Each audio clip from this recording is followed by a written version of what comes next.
10h-11h, le grand rendez-vous Europe 1. Avec les Échos et CNews. Nicolas Barré, Damien Fleureau, Hélène Jouan. Les principes sont clairs. Les principes, c'est nous avons une co-responsabilité éducative entre les familles et l'éducation nationale. Et trop souvent, l'évolution de notre société, en France comme dans d'autres pays, mais beaucoup en France, conduit à se décharger sur l'école de beaucoup de choses, y compris de sujets purement éducatifs qui relèvent de la compétence de la famille.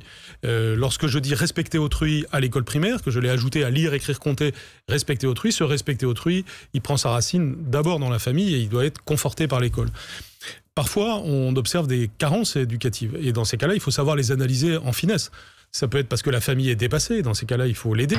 Mais ça peut être aussi parce que la famille ne respecte pas ses obligations éducatives qui sont inscrites dans le Code civil. Et dans ce cas-là, qu'est-ce que vous pourriez faire ? Dans ces cas-là, il faut agir. Donc, ce qui est certain... Mais comment ? C'est ce que je vous annoncerai dans quelques temps. Je laisse encore ce sujet traité par le groupe de travail qui a été prévu pour cela. Mais mes options sont claires là-dessus, c'est pas de statu quo. Autrement dit, nous voulons, avec pragmatisme et en finesse, il ne s'agit pas de faire des effets de manche, parce que c'est des sujets sur lesquels il faut tenir compte de chaque situation. Mais ça pourrait passer par la suspension des allocations familiales. Toutes les possibilités sont sur la table. Ça peut aussi être une amende, par exemple. Ça peut être en tout cas quelque chose qui fait que... Une amende sur les familles qui ne respectent pas ces obligations. Quand vous ne respectez pas votre obligation, il est normal, quand par exemple, prenons un exemple, un adolescent fait des dégradations sur un mur d'un collège. Et il est normal qu'il soit sanctionné et qu'il répare cette dégradation. Si cette dégradation est coûteuse et grave, c'est à minima le mécanisme d'assurance de la famille, mais en tout état de cause, la famille doit être responsabilisée. On ne peut pas faire comme s'il ne se passait rien.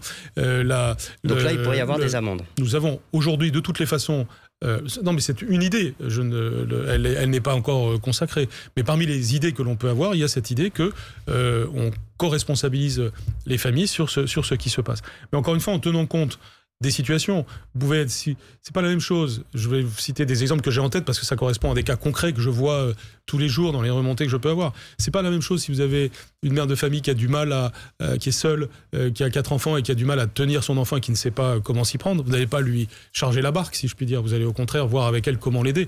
Puis c'est autre chose si vous avez une sorte de clan familial qui encourage l'élève à faire n'importe quoi et qui, en plus, quand on dit quelque chose à l'élève, prend la défense de l'élève contre les professeurs. Là, je suis désolé, mais il faut faire quelque chose. Donc là, du sur-mesure à discrétion, en gros, des chefs d'établissement qui doivent évaluer il faut des outils juridiques, la situation. Du travail d'équipe entre l'éducation nationale et les administrations sociales en particulier. Mais aussi la police et la justice. J'ai des cas en tête, si vous voulez. Je raisonne de manière très pratique.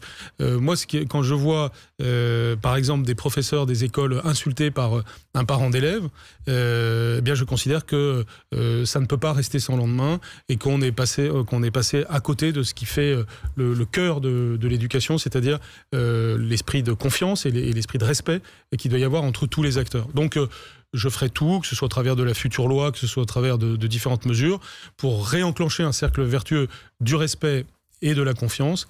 Et ça passe notamment par la défense des professeurs et des personnels de l'éducation nationale face à des actes des comportements qui ne sont pas acceptables. 10h, 11h, le grand rendez-vous Europe 1. Avec les Échos et CNews. Nicolas Barré, Damien Fleureau, Hélène Jouan.